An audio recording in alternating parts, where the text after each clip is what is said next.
Now, I spent about 2 to 3 weeks in Nicaragua. Not a lifetime, but a pretty good chunk of change I spent traveling across Nicaragua. And I have to say, it was probably one of the best experiences of my life, of my travel career. I mean, Nicaragua's cheap, the people are super nice, and there is a ton of stuff to do. I mean, you got everything from climbing up to the top of volcanoes, sledding down volcanoes, swimming in heated pools of water a mile long. Got beaches, mountains, rainforests, giant lakes in the middle of the country, volcanoes again. Like, there is so much to do there that you should definitely not be afraid of visiting this place and checking it out for yourself. But like I said, I myself was a bit hesitant on going there, especially on my own.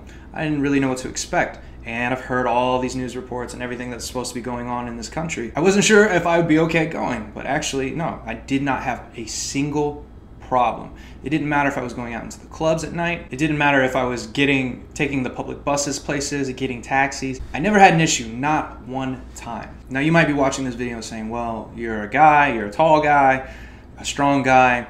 Obviously, people are gonna mess with you, blah, blah, blah. While I was there, I met plenty of women, not only living there, but traveling on their own around the country. I even made a friend with a woman who was living in the country and had been there for 8-9 months, something like that. There really isn't a political situation right now that is stopping you from going. So mind you, this is the end of 2019. I'm not gonna speak on the future, I'm just speaking on my experience right now. The country seems stable. I saw no signs of any sort of protests, no signs of like crazy activity going on. It was stable. To me, it just seemed like a really relaxed, really nice place to be. I even did a tour with a Canadian family who brought their 3 kids along.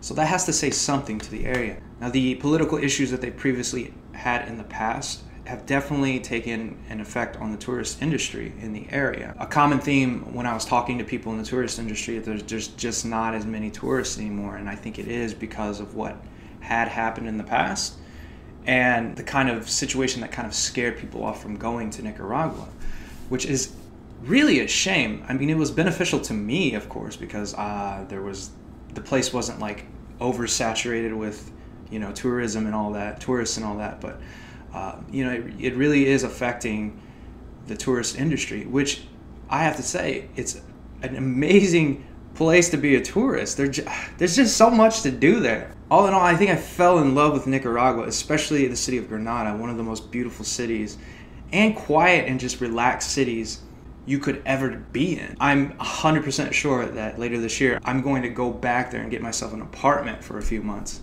because it's just the perfect place to be. Price-wise, people-wise, party-wise, it's just an amazing place. I'm not saying solely take my word on Nicaragua. Do your own research.